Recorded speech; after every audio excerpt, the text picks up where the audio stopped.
Membacakan basmalah. Bismillahirrahmanirrahim. Untuk memberikan ceramah agama pada hari ini, kami minta kepada Bapak Ustadz Anwar Sadat SHI dari Kemenak, dari Kemenak, yang insya Allah akan menyampaikan pengajiannya. Barangkali sampai selesai saja. Pada Pak Ustadz kami persilakan dengan segala hormat. Bismillahirrahmanirrahim. Assalamualaikum warahmatullahi wabarakatuh. Hamdan lillah wa syukran lillah, salatan wa salaman ala rasulillah. Rabbi shrah li sadri wa yassir li amri wa hlul 'uqdatam min lisani yafqahu qawli.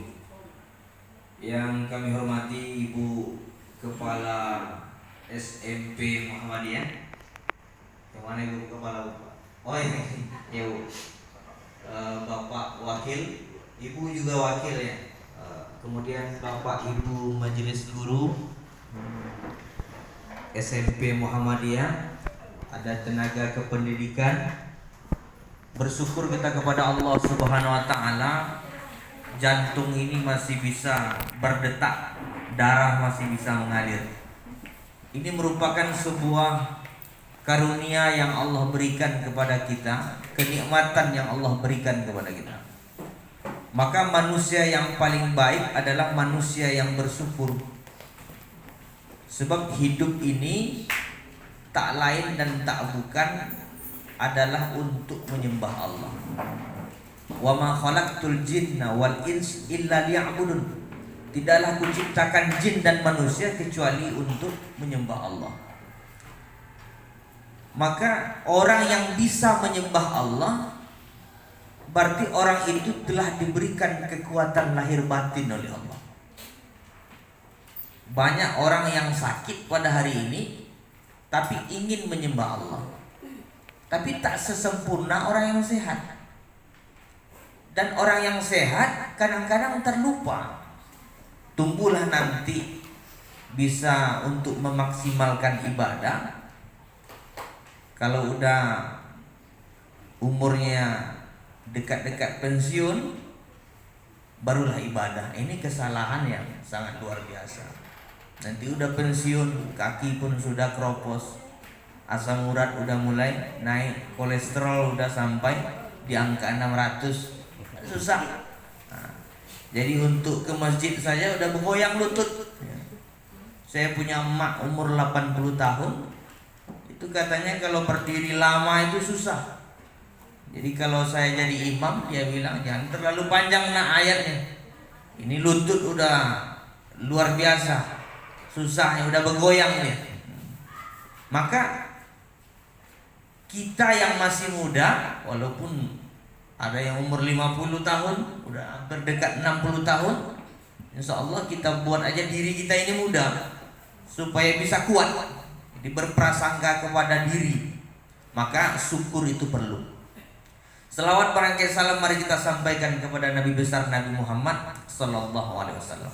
Allahumma shalli ala Muhammad wa ala ali Muhammad. Assalamualaikum ya ayyuhan nabi wa rahmatullah wa barakatuh. Saya kalau berbicara di depan para guru, ini ada ketakutan kita, ya kan? Kenapa? Sebab guru-guru ini udah biasa berbicara. Jadi tak pantas rasanya untuk berbicara kepada orang-orang yang hebat. Jadi sifatnya bukan menggurui, tetapi sifatnya adalah sharing komunikasi saja, berbagi informasi. Kajian itu sebetulnya mengulang-ulang. Jadi ada orang bertanya, Ustaz, kalau ngaji itu yang baru lah. Itu sesat nanti lagi. Yang baru. Tentu yang lama yang dikaji. Iya kan? Makanya ada Elia Eden, ya kan? Ada namanya sekarang yang lagi viral di mana Pak? Zaitun, ya kan? Membuat hal-hal yang baru. Jangan pula lah sampai di Riau ini membuat sesuatu hal yang baru. Imamnya boleh perempuan, ya kan? Bercampur antara laki-laki dan perempuan. Nah, itu kan udah sesat. Baru tapi sesat. Bapak Ibu yang dimuliakan oleh Allah, yang ingin saya bahas pada kali ini adalah waktunya pun terlalu singkat. Poinnya yang ingin dibahas adalah tentang dahsyatnya doa. doa itu adalah sebuah konsep, ya. Yang mana konsep itu diturunkan oleh Allah Subhanahu wa taala kepada kita. Maka banyak model-model doa seperti Rabbana atina fid dunya hasanah wa fil akhirati hasanah wa qina azabannar. Bahkan cara meminta pun ada SOP, standar operasional. Ternyata bukan hanya mengajar aja, ada SOP, ada RPP, ada silabus, apalagi kurikulum merdeka, ya kan? Seolah-olah kemarin kita belum merdeka, sekarang kita sudah merdeka, ya kan? Ada standar operasional. Ada orang hanya berdoa tapi tidak tahu cara berdoa. Ada orang pandai mijit tapi tidak tahu urat mana yang dipijit.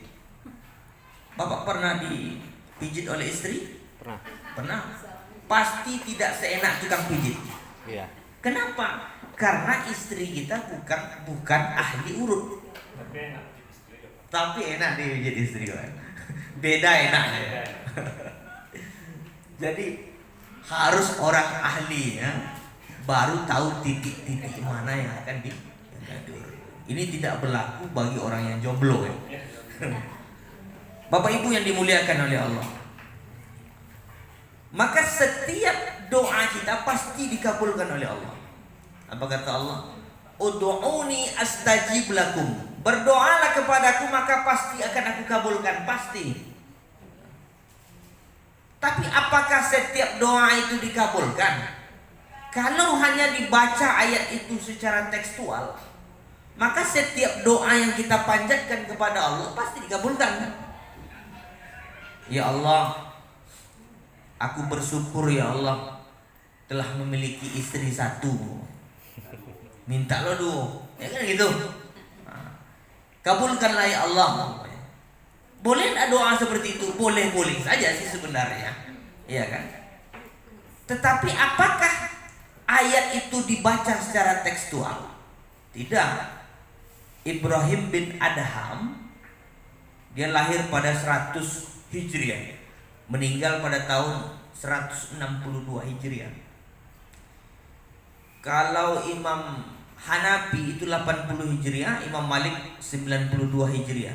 Berarti di antara Imam Malik dan Imam Syafi'i, dia hidup di kurun waktu itu. Meninggal tahun 162 Hijriah, Imam Syafi'i 150 Hijriah. Lahirnya. Dia adalah seorang ahli sufi yang kezuhutannya sangat luar biasa. Bagaimana dia memandang ayat ini? Ayat lain pun disebutkan dalam surah Al-Baqarah, wa iza sa'alaka ibadi anni fa inni qarib. Apabila hambaku bertanya kepadamu wahai Muhammad, kata Allah, katakanlah kepada mereka bahwa aku ini qarib, dekat, bahkan lebih dekat daripada urat leher, saking dekatnya. Kemudian dalam sambungan ayat itu disebutkan ujibu da'watad da'i iza da'an. Ujibu da'watad da'i iza da'an. Kemudian ketika mereka berdoa kepadaku, maka pasti akan aku kabulkan. Jadi ketika seseorang ingin berdoa kepada Allah, Allah akan kabulkan.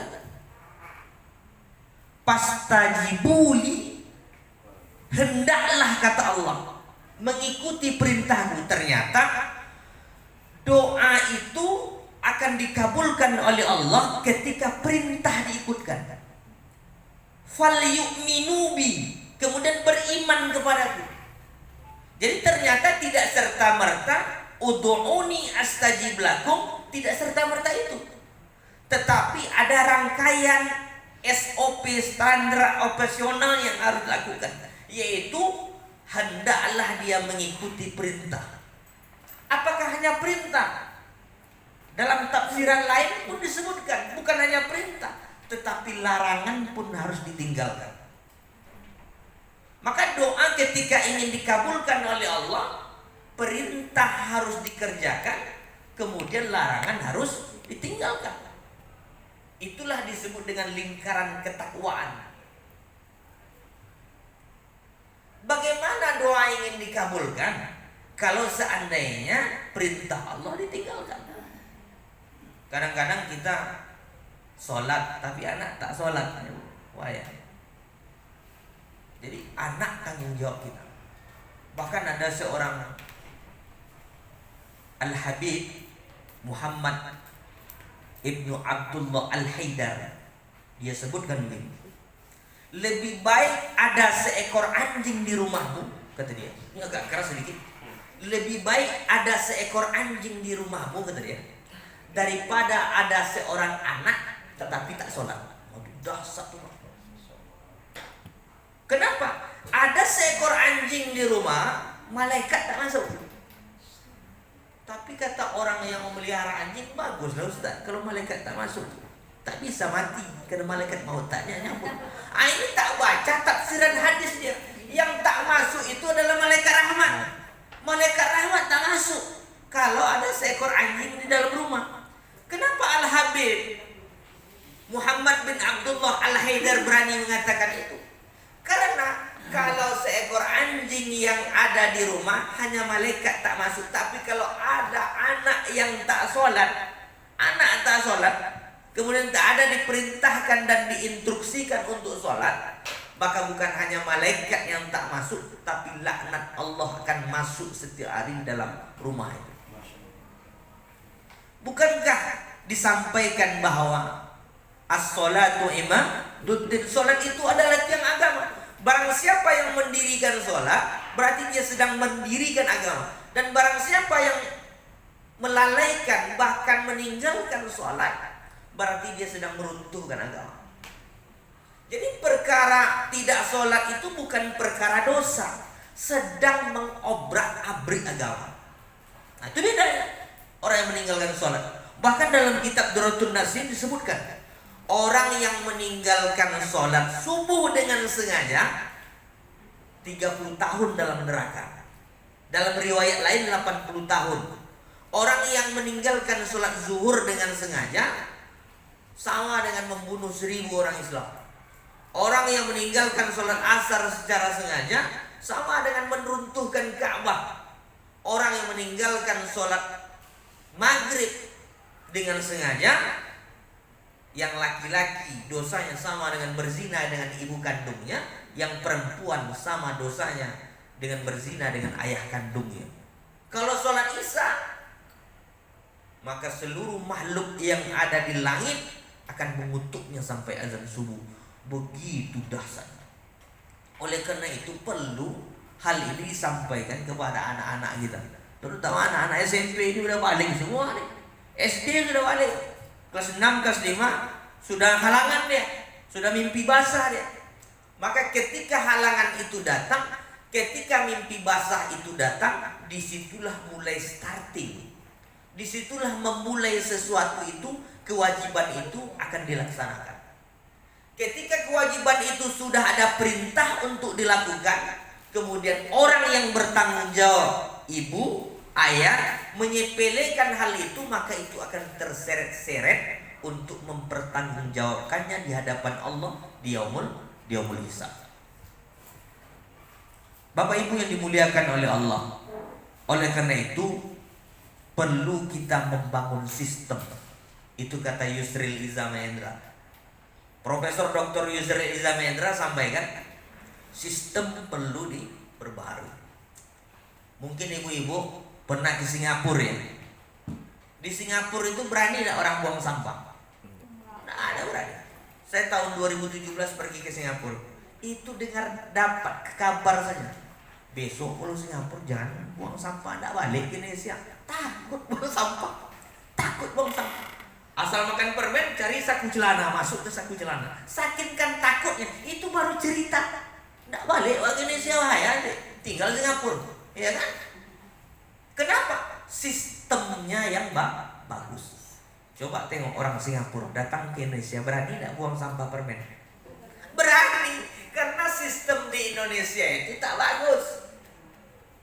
Jadi kalau sistem bagus, orang buruk menjadi baik. Kalau sistem buruk, orang baik menjadi buruk. Itulah contoh tadi. Orang Singapura tuh baik-baik, tapi kalau dia sampai Indonesia jadi tak baik dia, karena sistemnya itu yang menuntut dia untuk tidak baik. Dicarinya tong sampah, tak ada tong sampah. Orang membuang sampah ke sungai, ya kan? Habis itu sumbat-sumbat banjir. Maka kata Yusril Iza Mahendra sebutkan membangun sistem harus baik. Contoh, sistem di sini saya lihat udah sangat baik. Bahwa 12.20, ini udah 12.20 deh Pak. 12.20 berhenti semua aktivitasnya. Maka mengalirlah kepada orang yang membuat kebijakan. Sholat, ya kan?